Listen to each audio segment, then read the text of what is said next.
आज हम जो ये कैंडल मार्च निकाल रहे हैं, हमारा एक छोटा भाई है, बड़े दुख के साथ कहना पड़ रहा है।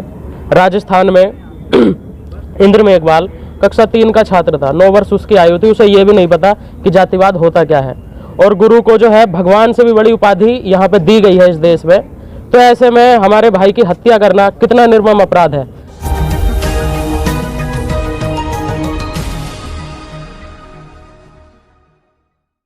नमस्कार, मैं सुशील बौद्ध न्यूज़ इंडिया राइट से, और मैं इस वक्त हूँ गाजियाबाद के नंदग्राम क्षेत्र में। यहाँ पर एक सरकारी छात्रावास है जहाँ पर दूर दराज से बच्चे आकर इस छात्रावास में पढ़ाई करते रहते हैं।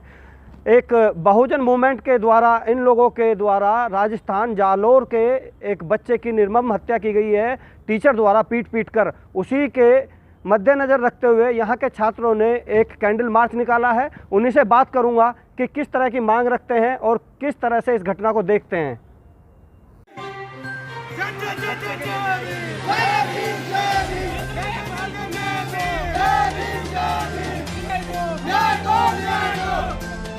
इंद्र मेघवाल को न्याय दो, न्याय दो, न्याय दो। हत्यारे शिक्षक को फांसी दो, फांसी दो, फांसी दो। हत्यारे शिक्षक को फांसी दो।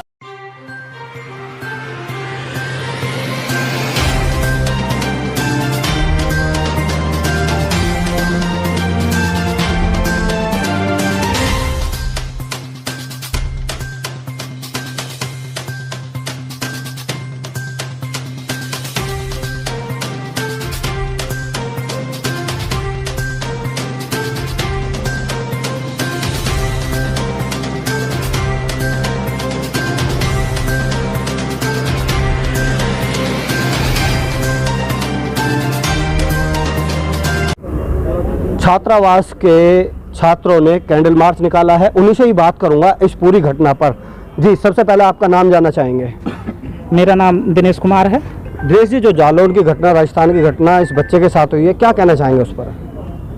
आज़ादी के हमने अभी 75वां दिवस मनाया, लेकिन ये बहुत ही शर्मनाक अमृत महोत्सव, लेकिन हमारे लिए मृत महोत्सव था कि एक हमारा भाई, एक ऐसा नन्हा भाई जिसे ये भी नहीं पता कि मैं किस जाति से हूँ, किस समाज से हूँ, और जिसके एक अध्यापक ने निर्मम हत्या कर दी।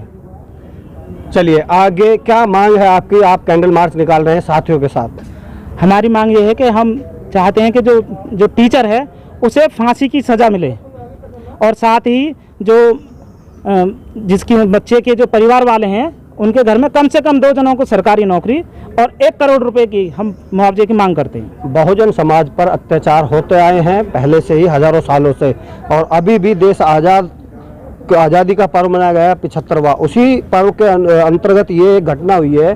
और क्या बहुजनों को न्याय पहले मिला है, या अब मिला है, या आगे मिल पाएगा? कैसे देखते हैं?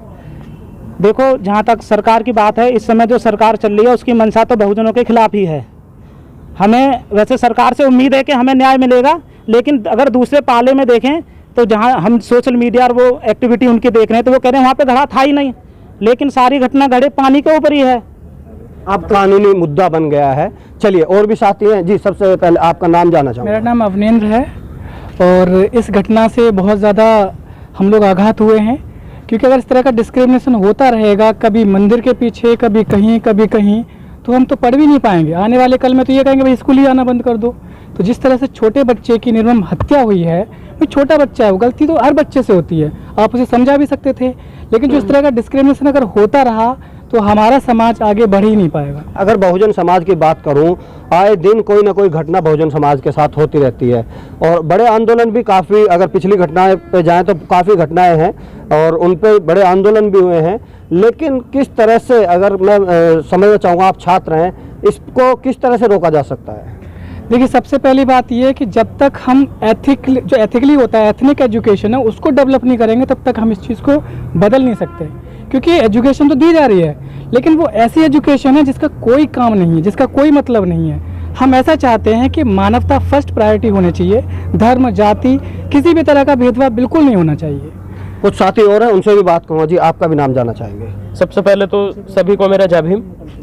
आज हम जो ये कैंडल मार्च निकाल रहे हैं, हमारा एक छोटा भाई है, बड़े दुख के साथ कहना पड़ रहा है।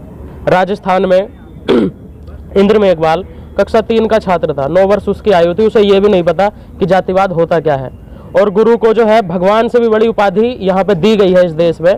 तो ऐसे में हमारे भाई की हत्या करना कितना निर्मम अपराध है।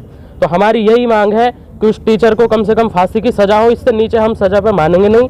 और कम से कम 2 उसके परिवार के सदस्यों को नौकरी दी जाए, 1 करोड़ का मुआवजा दी जाए, और मुख्यमंत्री और इस देश का गृह मंत्री और प्रधानमंत्री हाथ जोड़कर उनसे माफी मांगे। क्योंकि एक तरफ हम 75वां अमृत महोत्सव मना रहे हैं, तो अमृत महोत्सव है या मृत महोत्सव है।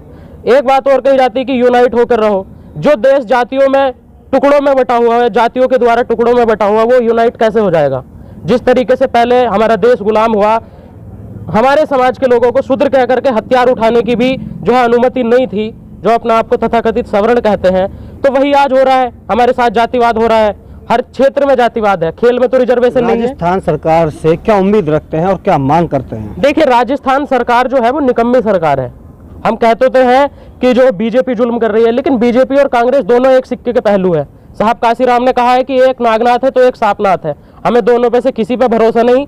आज भाई चंद्रशेखर आजाद जी भी वहां पहुंचे, हमारे बहुजन समाज की नेता हैं बहन मायावती ने, उन्होंने भी अपील की, लेकिन सरकार किसी को सुनने का काम नहीं कर रही, कोई न्याय नहीं दिया जा रहा।